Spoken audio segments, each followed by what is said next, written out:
BPL নিয়ে বিপাকে Bangladesh cricket board. Franchise থেকে ব্যাংক গ্যারান্টি না পাওয়ায় আবারও পেছালো প্লেয়ার ড্রাফট। নতুন তারিখ 30 নভেম্বর।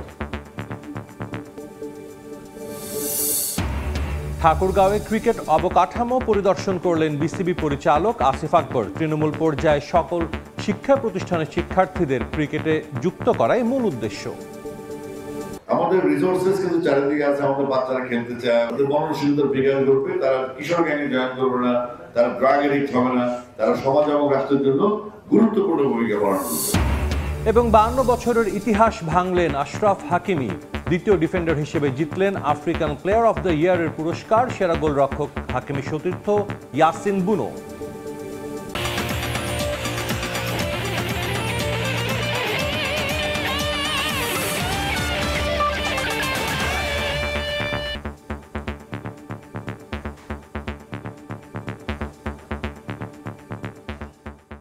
বিশ্বের নানা প্রান্তের খেলাধুলার খবর নিয়ে আমাদের নিয়মিত আয়োজন খেলার সময়, আর এই আয়োজনে আপনাদের সঙ্গে আছি আমি সাজিদ মুস্তাহিদ।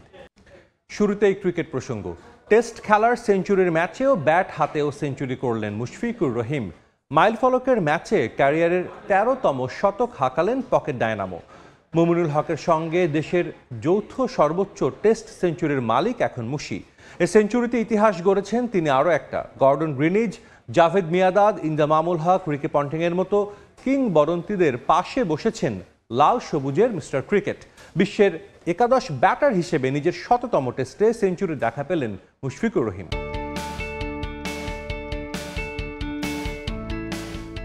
এই এক রান, হ্যাঁ ঠিক এই একটা রানের জন্যই পুরো একটা রাতের অপেক্ষা।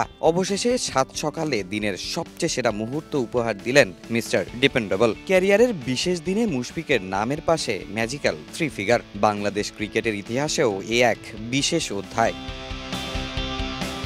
100তম টেস্টে যেখানে চাপ থাকে প্রত্যাশার পাহাড়, কিন্তু মুশফিকের ব্যাট ছিল শান্ত, ধৈর্য, টেকনিক আর অভিজ্ঞতায় পরিপূর্ণ। প্রথম দিন থেকেই সাবধানী, সংযত। প্রিয় সুইপ শট তার ট্রেডমার্ক, সেটাও খেলেছেন দেখে শুনে। 195 বল পরিশ্রম করে পূরণ করেছেন ক্যারিয়ারের 13তম টেস্ট সেঞ্চুরি। মুমিনের সঙ্গে যৌথভাবে যা দেশের ক্রিকেটের সর্বোচ্চ শতকের রেকর্ড।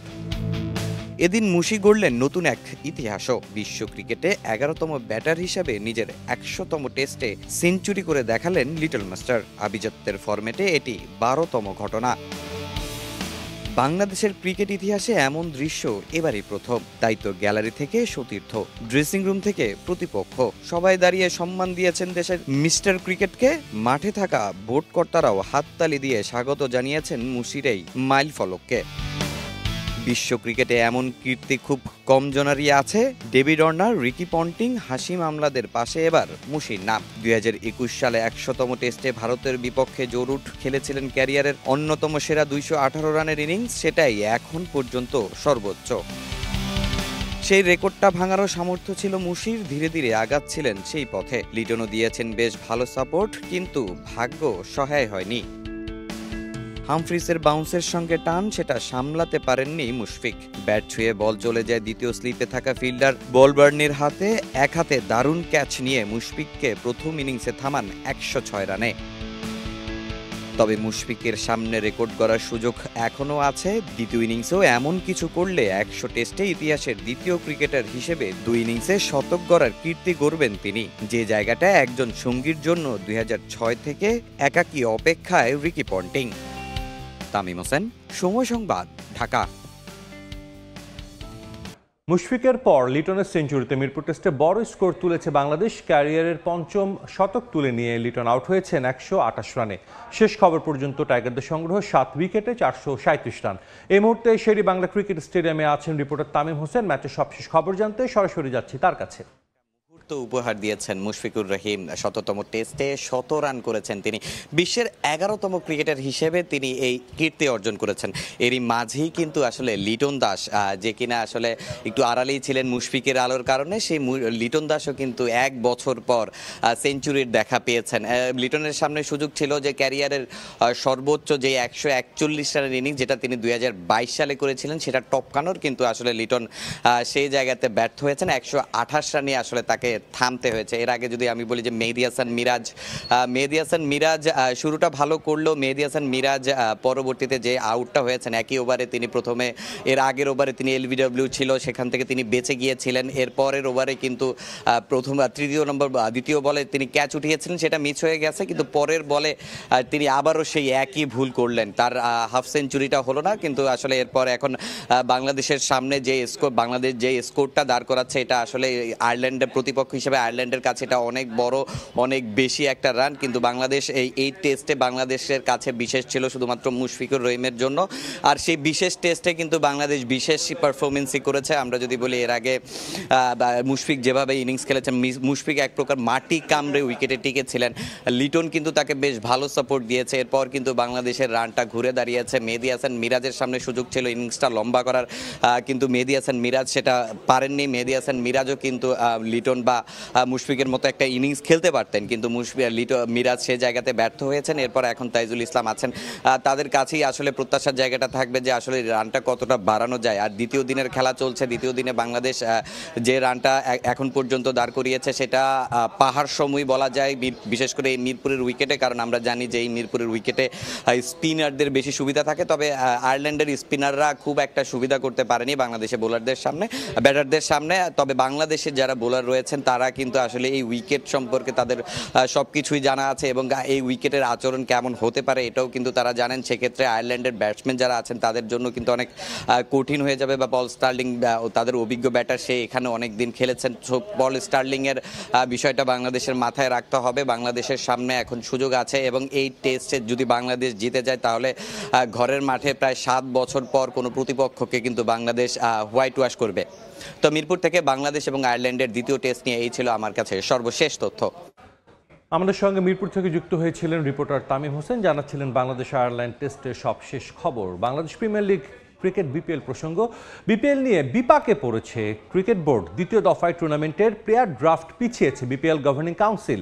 এক বিজ্ঞপ্তি দিয়ে বিষয়টি নিশ্চিত করেছে বিসিবির মিডিয়া বিভাগ। নতুন তারিখ 30 নভেম্বর।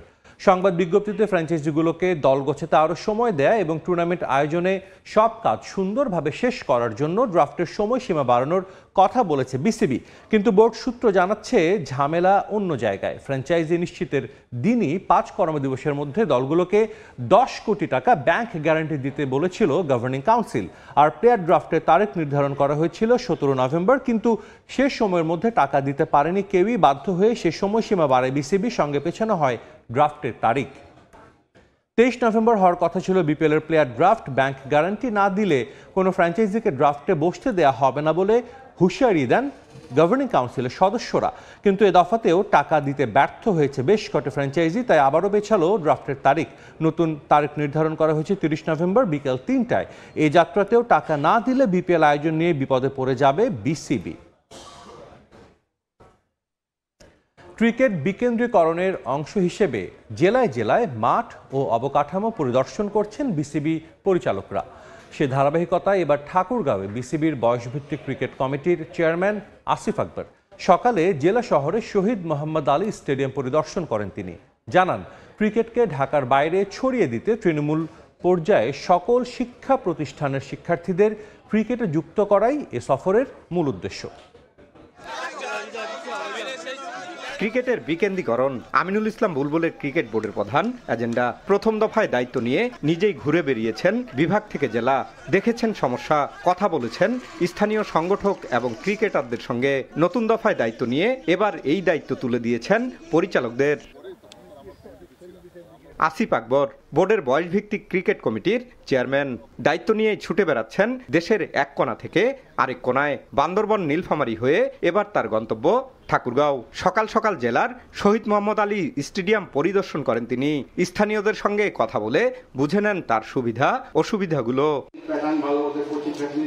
তরুণদের স্বাস্থ্য সুরক্ষায় এবং মাদক থেকে দূরে রাখতে খেলার কোনো বিকল্প নেই। তাই তো মাঠগুলোকে তৈরি করার উদ্যোগ এবার বিসিবির। বছরে 8 মাস প্রশিক্ষণের মধ্যে রাখতে চান স্থানীয় ক্রিকেটারদের। তবে স্থানীয় খেলোয়াড়দের দাবি আশ্বাস নয়, সুযোগ সুবিধাগুলো বাস্তবায়ন করতে হবে দ্রুততম সময়ের মধ্যে।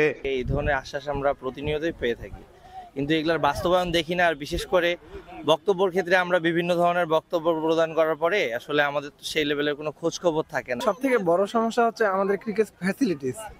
আসলে আমাদের ক্রিকেটে যদি খেলা না হয় রেগুলার, তাহলে আসলে প্লেয়াররা তো মাঠে আসবে না। তারা আগ্রহটুকু হারায় ফেলতেছে এই কারণে যে আমাদের ঠাকুরগাঁতে কোনো খেলা হচ্ছে না। লিগ হইলে আপনাদের প্লেয়ার বের হয়ে আসবে। আমরা যে সময় উঠছিলাম ওই সময় লিগ হয়েছিল, তো আমি সেকেন্ড ডিভিশন থেকেই উঠছিলাম আর কি। ঠাকুরগাঁও স্টেডিয়াম ঘুরে সন্তুষ্ট আসিফ আকবর। টুকটাক যা সমস্যা আছে তা সমাধান করে দ্রুতই লিগ শুরু করার প্রতিশ্রুতি এই বোর্ড পরিচালকের।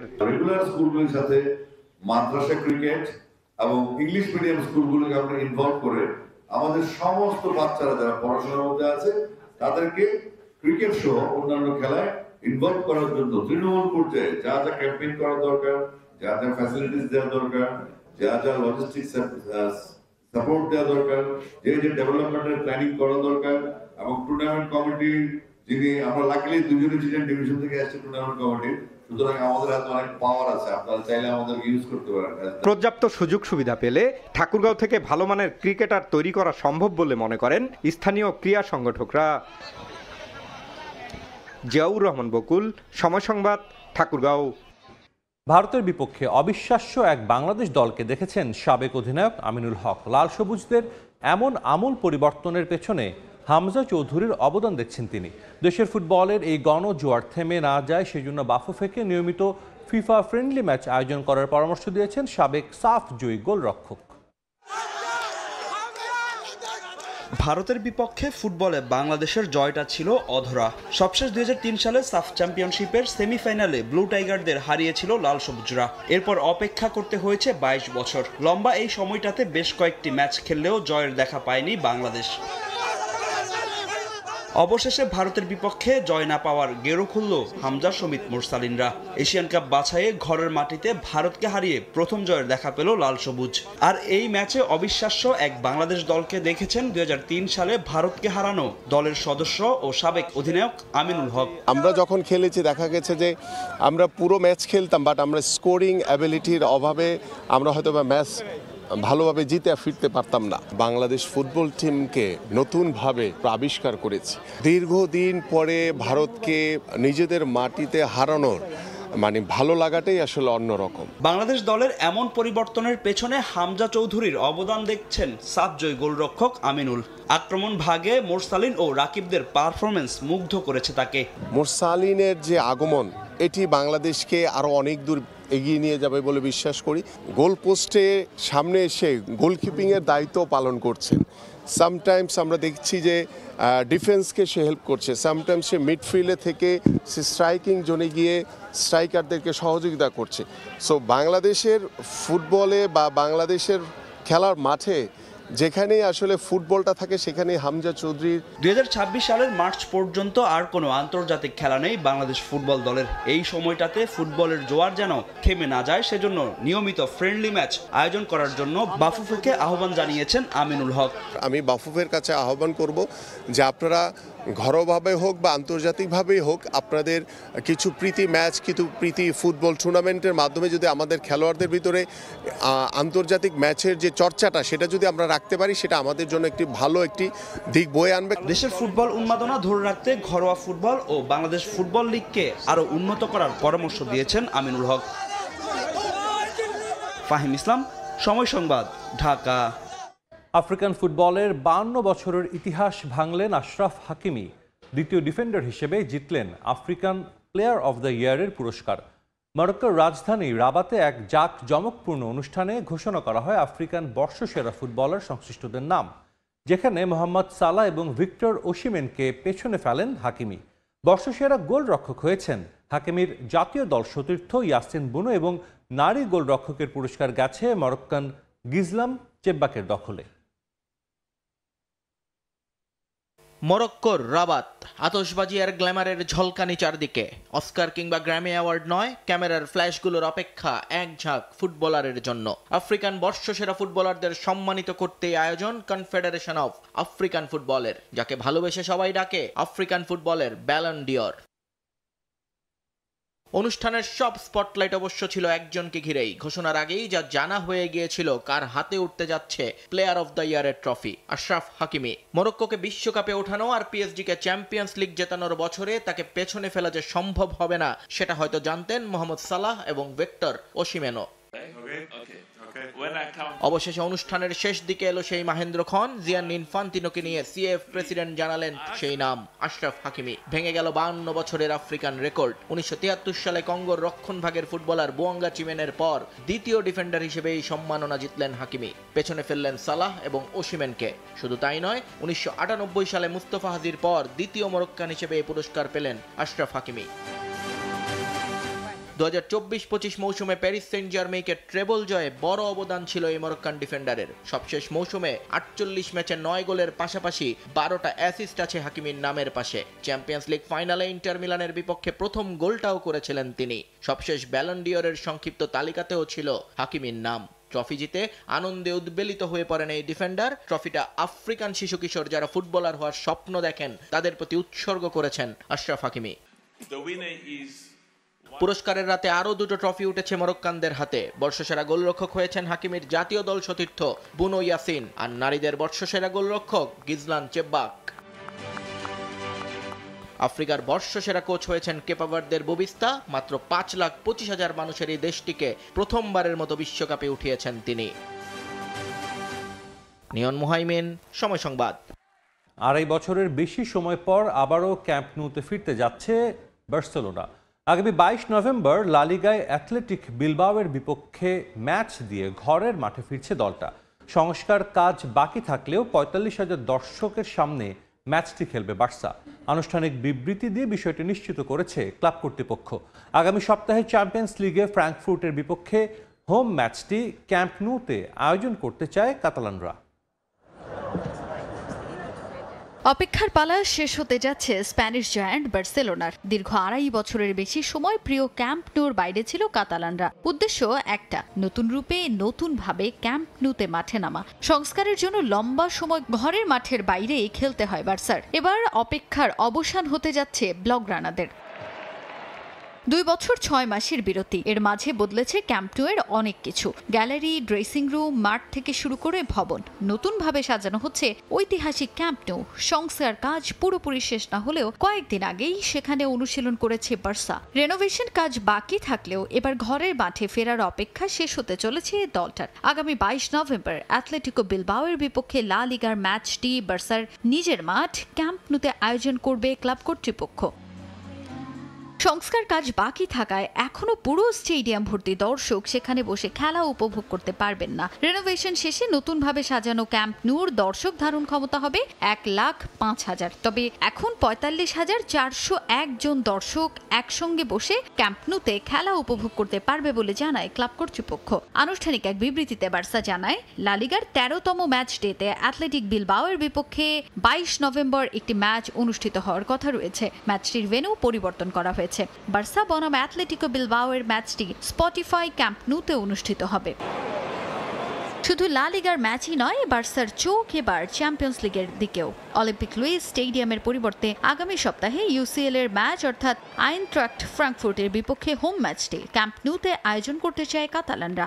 ইতিমধ্যে উয়েফার সঙ্গে এ বিষয়ে আলোচনা চালিয়ে যাচ্ছে ক্লাব কর্তৃপক্ষ, যদিও এ বিষয়ে এখনো চূড়ান্ত কোনো সিদ্ধান্ত জানা যায়নি। এর আগে 2023-এ সবশেষ ক্যাম্প ন্যুতে মাঠে নামে বার্সেলোনা। 28 মে মায়োর্কার বিপক্ষে ঘরের মাঠে শেষ ম্যাচটি খেলে কাতালান ক্লাবটি। এবার 2.5 বছরের বেশি সময় পর আবারও ক্যাম্প ন্যুতে ফিরতে যাচ্ছে প্রাণ। তাজিন খন্দকার, সময় সংবাদ। হোয়াইট হাউসে মার্কিন প্রেসিডেন্ট ডোনাল্ড ট্রাম্প ও সৌদি আরবের ক্রাউন প্রিন্স মোহাম্মদ বিন সালমানের সঙ্গে একই টেবিলে নৈশভোজে অংশ নিলেন পর্তুগিজ তারকা ক্রিস্টিয়ানো রোনালদো। স্থানীয় সময় মঙ্গলবার রাতে বিশ্ব নেতাদের সঙ্গে নৈশভোজে অংশ নেন আল নাসের তারকা।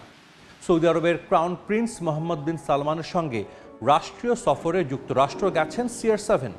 এ সময় সেখানে উপস্থিত ছিলেন ফিফা প্রেসিডেন্ট জিয়ান্নি ইনফান্তিনো এবং টেসলার মালিক ইলন মাস্ক। এ সময় রোনালদোর প্রশংসা করেন ডোনাল্ড ট্রাম্প। তার 19 বছর বয়সী ছেলে ব্যারন রোনালদোর বড় ভক্ত বলেও উল্লেখ করেন তিনি। নৈশভোজের পর ওভাল অফিসে রোনালদোকে বিশেষ একটি চাবি উপহার দেন যুক্তরাষ্ট্রের প্রেসিডেন্ট। দীর্ঘদিন পর বিশ্বের অন্যতম ক্ষমতাধর দেশটিতে গেছেন পর্তুগিজ তারকা। সবশেষ 2014 সালে সেখানে প্রীতি ম্যাচে খেলেছিলেন CR7।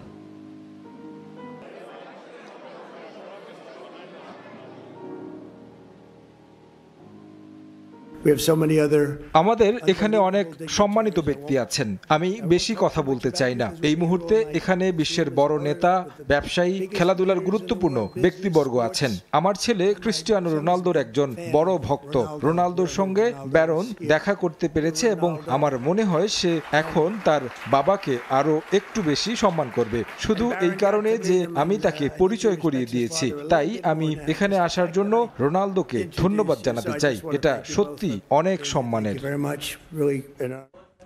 বাংলাদেশ হন্ডা প্রাইভেট লিমিটেডের আয়োজনে উদ্বোধন করা হলো হন্ডা ফুটসাল লিগ 2025।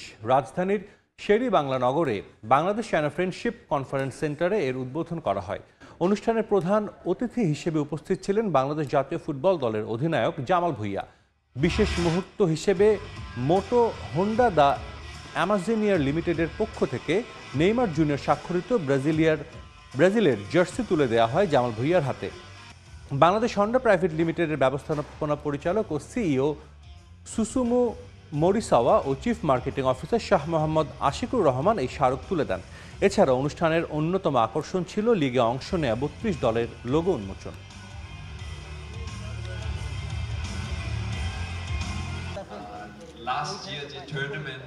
খেলার সময় শীর্ষ সংবাদগুলো জানিয়ে দিচ্ছি আরেকবার। বিপিএল নিয়ে বিপাকে বাংলাদেশ ক্রিকেট বোর্ড। ফ্র্যাঞ্চাইজি থেকে ব্যাংক গ্যারান্টি না পাওয়ায় আবারও পেছালো প্লেয়ার ড্রাফট। নতুন তারিখ 30 নভেম্বর।